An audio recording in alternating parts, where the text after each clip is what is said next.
नमस्कार। दुनिया की इतिहास में ना कुछ लोग ऐसे होते हैं जिनका जीवन सिर्फ एक कहानी बनकर नहीं रह जाता, बल्कि एक प्रेरणा बन जाता है।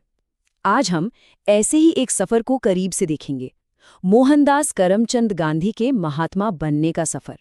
गांधी जी ने एक बहुत गहरी बात कही थी, मेरा जीवन ही मेरा संदेश है। अब ये सिर्फ कहने की बात नहीं थी, ये उनके जीने का तरीका था। मतलब जो वो कहते थे वही करते थे। उनकी कथनी और करनी में कोई फर्क नहीं था, और शायद इसीलिए उनका संदेश आज भी इतना पावरफुल है। तो चलिए उनके इस सफर के कुछ अहम पड़ावों से गुजरते हैं। हम देखेंगे कि कैसे मोहनदास महात्मा बने, दक्षिण अफ्रीका में सत्याग्रह का जन्म कैसे हुआ, फिर साबरमती आश्रम की बात करेंगे जो उनके आदर्शों का केंद्र बना।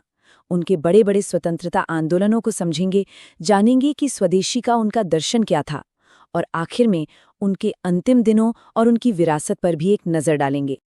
तो कहानी शुरू होती है पोरबंदर में जन्मे एक लड़के मोहनदास से। ये वो सफर है जो एक आम लड़के को राष्ट्रपिता महात्मा बना देता है। तो देखिए 2 अक्टूबर 1869 को गुजरात के पोरबंदर में उनका जन्म हुआ। सिर्फ 13 साल की उम्र में 1882 में कस्तूरबाई से उनका विवाह हुआ। फिर 1888 में वो कानून की पढ़ाई के लिए इंग्लैंड चले गए, और 1893 का वो साल आया जब एक कानूनी केस उन्हें दक्षिण अफ्रीका ले गया। शायद उन्हें भी नहीं पता था कि ये सफ़र न सिर्फ उनकी बल्कि पूरे भारत की किस्मत बदलने वाला है।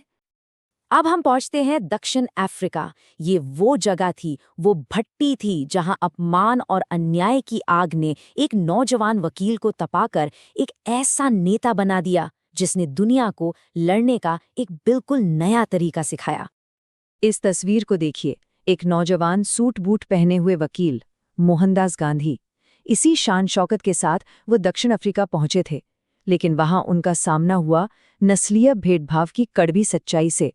वो जो ट्रेन से बाहर फेंके जाने की घटना है ना, उसने सिर्फ उन्हें जलील नहीं किया, बल्कि उनके अंदर सोए हुए स्वाभिमान और न्याय की आग को भड़का दिया।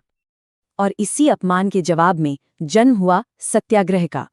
सत्याग्रह यानी सत्य के लिए आग्रह या सत्य की शक्ति। ये सिर्फ कोई विरोध का तरीका नहीं था, ये तो अन्याय के खिलाफ एक रूहानी जंग थी। एक ऐसा हथियार जो नफरत का जवाब प्यार से देता था और हिंसा का अहिंसा से। सोचिए कितनी बड़ी बात थी ये। दक्षिण अफ्रीका में करीब 21 साल संघर्ष करने के बाद गांधी जी 1915 में भारत वापस लौटे। लेकिन अब उनका लक्ष्य सिर्फ बातें करना या उपदेश देना नहीं था, वो अपने सिद्धांतों को जमीन पर उतारना चाहते थे। और इसी सोच के साथ 1917 में उन्होंने साबरमती आश्रम की नींव रखी। ये आश्रम सिर्फ रहने की जगह नहीं था, ये तो 1917 से 1930 तक भारत के स्वतंत्रता आंदोलन का नर्व सेंटर बन गया। ये एक तरह की लैब थी जहां सत्य, अहिंसा और आत्मनिर्भरता जैसे सिद्धांतों पर रोज प्रयोग होते थे। आश्रम की पूरी जिंदगी 11 व्रतों पर टिकी थी, जैसे कि सत्य, अहिंसा, ब्रह्मचर्य, अस्तेय मतलब चोरी न करना, अपरिग्रह मतलब जरूरत से ज्यादा जमा न करना, और स्वदेशी। ये सिर्फ कुछ नियम नहीं थे, बल्कि ये एक व्यक्ति और पूरे राष्ट्र के चरित्र को बनाने का जरिया थे।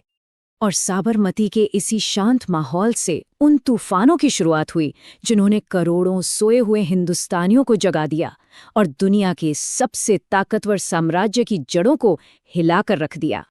इन्हीं आंदोलनों में से एक था नमक सत्याग्रह, और इसकी वजह थी अंग्रेजों का बनाया हुआ नमक कानून। सोचिए, एक ऐसा कानून जो हम हिंदुस्तानियों को अपनी ही जमीन पर नमक बनाने या बेचने से रोकता था। हमें मजबूर किया जाता था कि हम टैक्स से भरा हुआ ब्रिटिश नमक खरीदें। नमक जैसी छोटी सी जरूरी चीज पर ऐसा कानून गुलामी का सबसे बड़ा प्रतीक बन गया था। तो इसी अन्याय के खिलाफ 12 मार्च 1930 को गांधी जी ने साबरमती से अपनी ऐतिहासिक दांडी यात्रा शुरू की।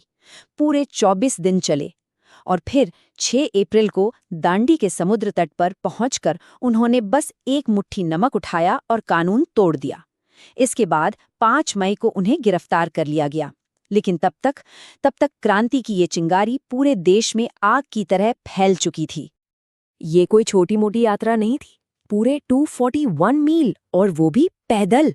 ये सिर्फ एक दूरी नहीं थी, ये अंग्रेजी हुकूमत के खिलाफ हमारे धैर्य और संकल्प का जीता जागता सबूत था।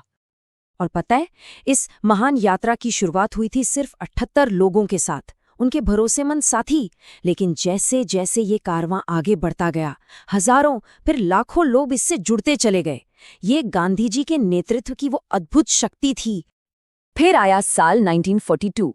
8 अगस्त को गांधी जी ने अंग्रेजों के खिलाफ आखिरी लड़ाई का ऐलान कर दिया, भारत छोड़ो आंदोलन। और देश को एक ही नारा दिया, करो या मरो। मतलब अब या तो आजादी लेंगे या इस कोशिश में जान दे देंगे। ये एक आर पार की लड़ाई का आह्वान था। अच्छा, गांधी जी के लिए आजादी का मतलब सिर्फ ये नहीं था कि अंग्रेज यहां से चले जाएं। नहीं, वो एक सच्चा स्वराज चाहते थे। एक ऐसी आजादी जिसकी आत्मा स्वदेशी के विचार में बसती हो, मतलब आर्थिक और आध्यात्मिक रूप से आत्मनिर्भर भारत। तो देखिए, विकास के 2 रास्ते हैं। एक है पश्चिमी मॉडल, जो बड़ी बड़ी फैक्ट्रियों, मशीनों और ज्यादा से ज्यादा सामान खरीदने पर जोर देता है। और दूसरा है गांधी जी का स्वदेशी मॉडल। ये मॉडल गांव के विकास, छोटे छोटे घरेलू उद्योगों और स्थानीय उत्पादन को बढ़ावा देता है। इसका मकसद था कि हर हाथ को काम मिले और हर गांव अपने पैरों पर खड़ा हो। और स्वदेशी के इस पूरी सोच का सबसे बड़ा और शक्तिशाली प्रतीक था चरखा। गांधी जी के लिए ये सिर्फ सूत काटने की मशीन नहीं थी, ये भारत की आर्थिक आज़ादी का प्रतीक था, मेहनत की इज्जत का प्रतीक था और देश के सबसे गरीब इंसान के स्वाभिमान का प्रतीक था। और अब हम बात करते हैं उनके जीवन के अंतिम पड़ाव की। ये वो दौर था जब हमें आज़ादी तो मिली, लेकिन उसकी एक बहुत भारी कीमत भी चुकानी पड़ी। 15 अगस्त 1947 भारत आज़ाद हो गया। लेकिन इस आज़ादी के साथ मिला देश के बंटवारे का जख्म। इस हिंसा ने, इस नफरत ने गांधी जी को अंदर तक तोड़कर रख दिया था। और फिर वो दिन आया, 30 जनवरी 1948।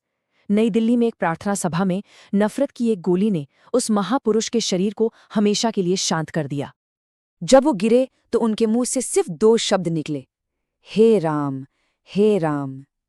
ये एक युग का अंत था, पर उनके विचारों का नहीं। तो आखिर में ये सवाल हम सबके लिए है। आज की दुनिया को देखिए, हिंसा, नफरत, पर्यावरण का संकट, अमीर गरीब की बढ़ती खाई।